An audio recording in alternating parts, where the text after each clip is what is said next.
This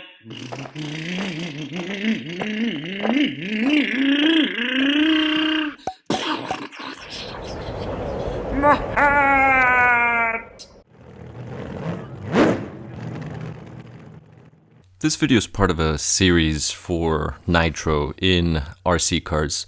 So if you've watched some of my other videos, you've probably noticed that I am a Nitro fan. I like Nitro. So I figured I'd make this video for people that are curious about either getting into Nitro, what fuel to look for as far as percentage and content. So we're going to go ahead and begin with Nitro. Now, Nitro fuel we generally call Nitro fuel because of one of its components, and that's nitromethane. So because of nitromethane, it's popular to call nitro fuel nitro, or a vehicle that runs off fuel containing nitromethane, calling it a nitro vehicle, nitro truck, nitro car, nitro RC, whatever it is, nitro fuel. But that's what it comes from. Now, we could have used methanol as the base, but nitro is much cooler, so we're going to stick to nitro. So nitromethane is one of the main components. So there are three basic parts of nitro fuel. You're going to have the nitromethane, methanol, and then the lubricants. And you really just need to know how many parts of two of these components you have in order to figure out the rest. And many fuels will generally just have a percentage for nitromethane, but you have to be careful because if you request, say, 20% nitro fuel, but if it's a different brand or a different type, even of the same brand, let's just say you're looking at VP or Morgan, let's just say Morgan Fuels, there are different blends for 20%, meaning you can have a different percentage for, say, methanol versus lubricant. It all adds up to 100 because it's 100%. So keep that in mind. So let's just say you had a 20, 50, this would be 30, that would be an insane amount of lubricant. You're usually never going to find that much lubricant in fuel. That's 20% nitromethane. So what is the difference? Well, usually the more nitromethane, the more power. But don't just go for the higher fuel because there's some drawbacks. First, let's understand nitromethane and methanol. So if you remember from school, chem class, or if you don't and then you just Googled it, it's fine, it doesn't matter. Nitromethane has a boiling point, and this is going to be important, has a boiling point of 100 degrees Celsius, which is about 212 degrees Fahrenheit. Now this is going to play a major role in a bit. In the next slide I'll talk about that. But this is how it's composed. So you have carbon, the carbon's nice and happy. You have three hydrogens, good, right? Three bonds, and then the fourth bond, here's the nitrogen. Great, right? Nitrogen can form three bonds, so that's perfect. 1, 2, 3. Oops, there's a fourth. Drats. Well, now you're going to have a charge. So you're going to have a positive, and you're going to have a negative because oxygen needs 2, and it only has 1.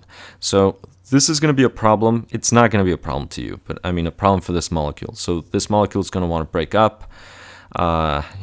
Relationship's not working. It's not you. It's this one, right? This is the negative one in the relationship. So this one's going to want to sort of break off and go, which is fine, perfectly fine. That's actually why we use nitromethane. I'm going to be referring to this as free oxygen. For the purpose of this conversation, right? This one's going to break away. Now, on the other hand, we have methanol, right? Good old alcohols. Now, carbon is happy, right? 1, 2, 3 bonds right here, fabulous. And the fourth bond to the oxygen, great. And then the oxygen has its second bond with the hydrogen, right? Hydrogens only need one bond. So this molecule's happy. We want to blow this thing up. Well, there you go. There's the oxygen to use as a catalyst. Now, something very important about this over here is the following. Boiling point is just under 65 degrees Celsius. So it's just under 49 degrees Fahrenheit. Now, the boiling point is going to be something very, very important when it comes to tuning. And you're going to see why. Now, when I talk about these fuels, I'm generally going to be looking at, say, a 3 cubic centimeter or larger. So let's just say a 3.3. such as the Traxxas 3.3, TRX 3.3 Nitro engine, or some of the slightly larger ones, such as a 0.21 Pico, or maybe an ST 0.28, which is quite large. I mean, that's a really nice engine to put on your Traxxas monster truck. But keeping this in mind, that's going to affect the nitro content. Now I'm only going to be looking at 20% and 30% mainly. If you have a smaller engine, then you're probably going to look at some of the lower percentages, maybe a 15, or maybe not. It just depends on your application. To be honest, everything depends on your application. But if we look at these percentages, this one here, this is a Morgan fuel. That's their Basher fuel. And then we have, I believe this is their Sidewinder, I can't remember. But these are percentages of different types of fuel. Now, I've used this before. I actually went through a gallon in my Revo of this stuff. And everything's going to make a difference. So this is what's going to end up happening. Let's just say you start with a certain percentage, for example, 20%. You're going to have a certain air to fuel ratio. Now, if you increase the percentage, right, depending on which one of these, what you're going to end up doing is you're going to have to richen up the fuel mixture. Now, the same works the other direction. Say you start with 30 and then you go down to 20, you're going to have to lean it out. So this would be, say, lower percentage going to higher percentage, or higher percentage going into lean. Now, the question is why? Possibly, why do you have to richen the fuel when you go up a percentage? Well, the reason why is, imagine this is your combustion chamber. So your combustion chamber has a finite volume. So there's only a certain amount of volume. And when the piston is at top dead center and then goes all the way to bottom dead center, there's only so much air it can pull in. So what ends up happening is the following. If you remember from the previous, right, the nitromethane is this is what contains that free oxygen.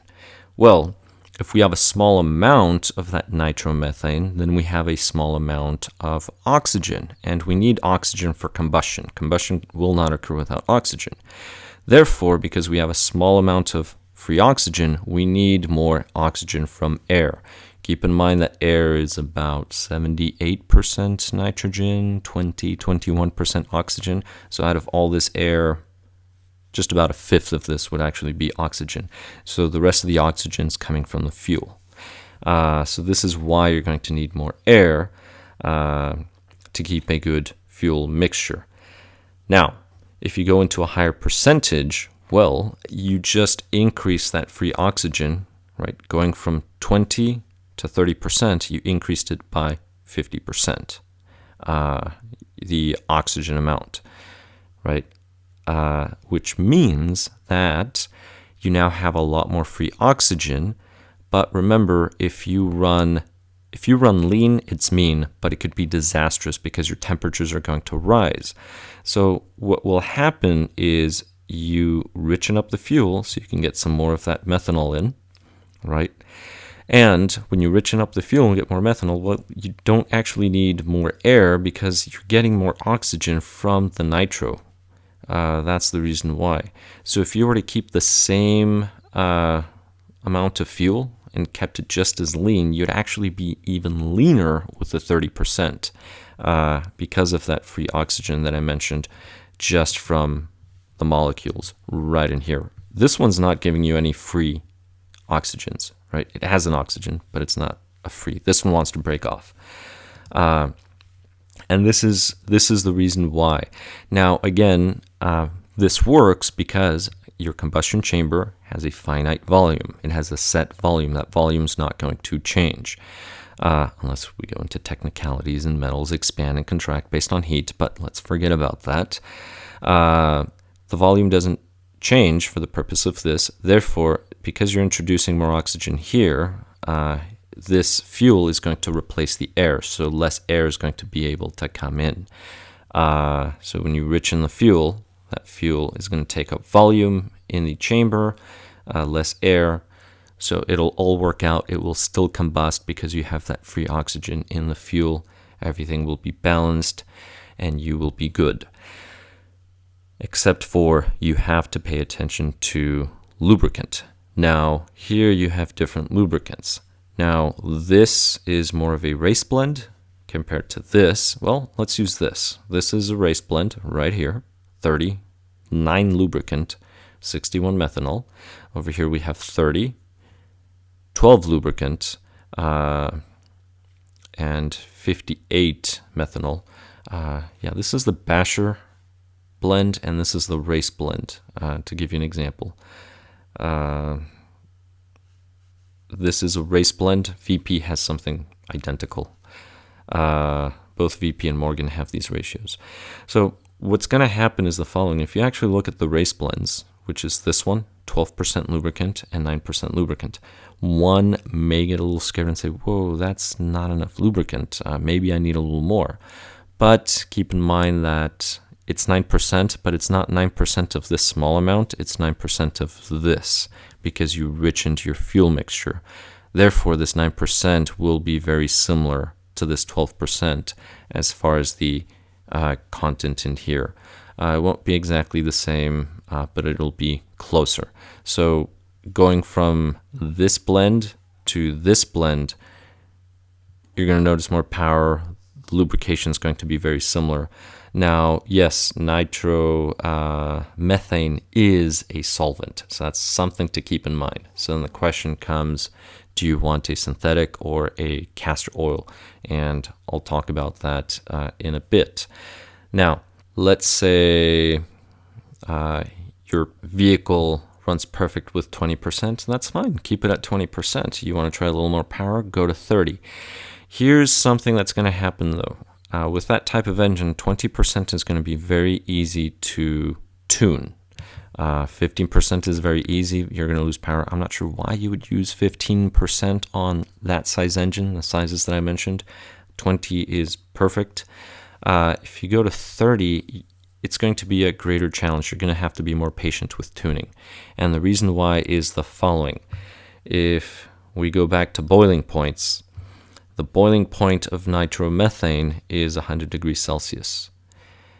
Boiling point of methanol is just under 65 Celsius. So what's going to happen is your overall mixture, you're going to be changing the boiling point of your mixture. So this one is, the boiling point of this fuel is going to be lower than the boiling point of this fuel. So when you go from 20 to 30, you're going to increase the boiling point because of the higher nitro content.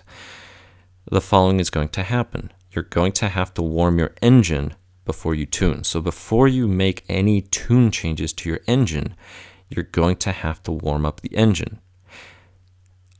This fuel is probably not going to run very well in your engine unless your engine is at least about, say, 82, 83 degrees Celsius, which is about 180 degrees Fahrenheit, which means the following. If your engine is cold, you're going to have to warm it up.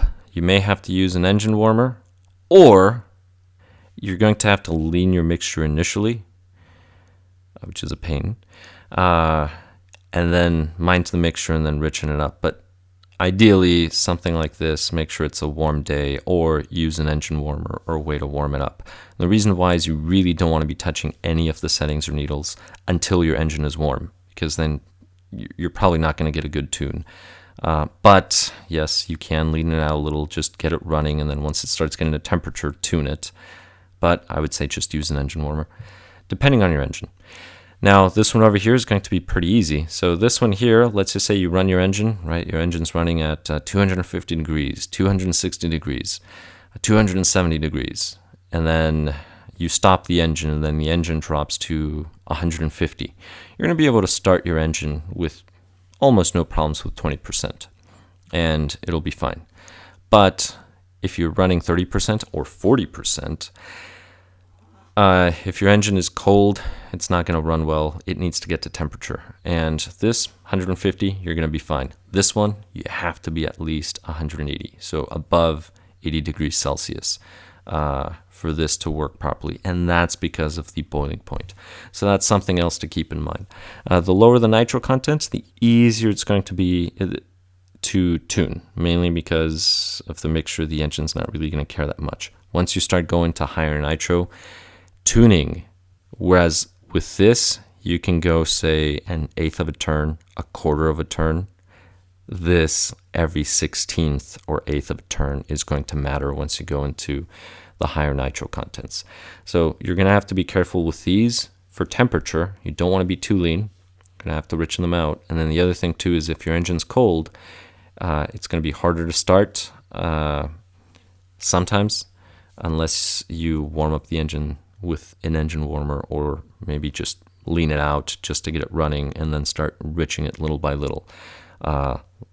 If you're bashing just for fun, this is super exciting, right? Just make sure you keep filling up the tank, right? You get about 2/3 of the way, fill up the tank away. And that's something else. With a 20%, you're going to be able to run the tank to about 1/4 tank. You're going to be fine. You could probably even run it lower than that, but don't run lean. Don't run the tank dry. It'll lean out the fuel, right? You'll get too much air and fuel. But once you start getting to 30%, you may want to refuel, say once you spend about 2/3. So once you're down to about 1/3, you may want to refuel.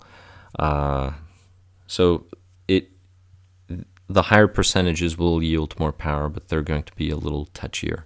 Now, if you're using this fuel just for bashing, I would probably go with this bashing blend, which is a 20% 16 lubricants and 64% methanol. If you're planning on racing, go with higher nitro. I mean, this 40-10-50 does wonders. This is something you can go with. But again, mine temperatures, engine has to be warm in order to tune. And I'm going to emphasize the following. You really should not be touching any settings, any needles in your carburetor until your engine is at operating temperature. And for the purposes of this, I'm going to say this one, whatever. I'm kidding. This is at 20% is easy. Don't worry too much about it unless it's dreadfully cold. 30%, you're going to have to be at 180, approximately 80 degrees Celsius. This one, you're probably going to be at 85 degrees Celsius, maybe closer to 90.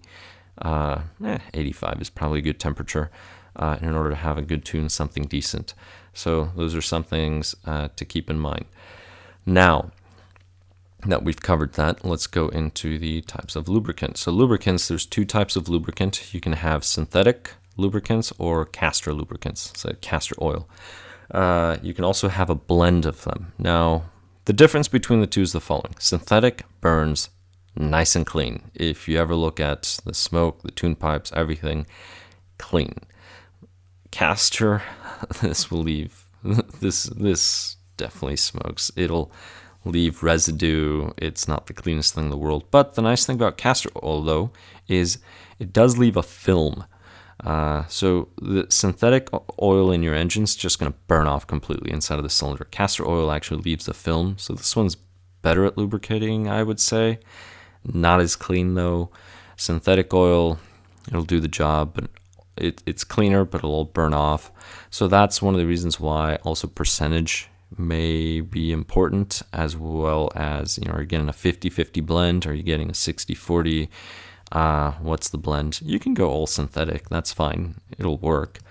But, you know, one's not necessarily better than the other. It depends on your application, right? How heavy is the vehicle? How much stress, how much load is on the engine? That's really what will be determining everything. So like I said, for somebody getting into the hobby starting, let's just say you bought a Revo 3.3, T-Max 3.3, go with the T-Max.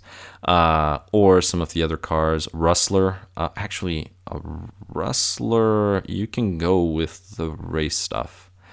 Traxxas makes a 33%. You can do that. Or you can get this Sidewinder fueled by Morgan. But let's just say you just wanted something that was easy to tune, protects your engine. This is a great one. There's a lot of lubrication, good enough nitro, good enough methanol, and it's actually quite simple to tune the engine with this type of fuel. Now there's different brands that you can get. These happen to be from Morgan Fuels, and this happens to be their Basher blend, which is probably about $15 a quart as of this video. I would go with a gallon. Gallon's a lot less expensive, but if you're buying it by the quart, that's roughly the price. I hope this was informative, or at least entertaining.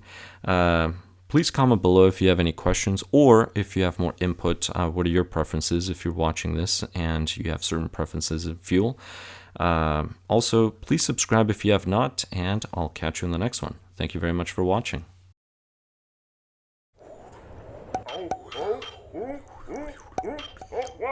Oh, my hair!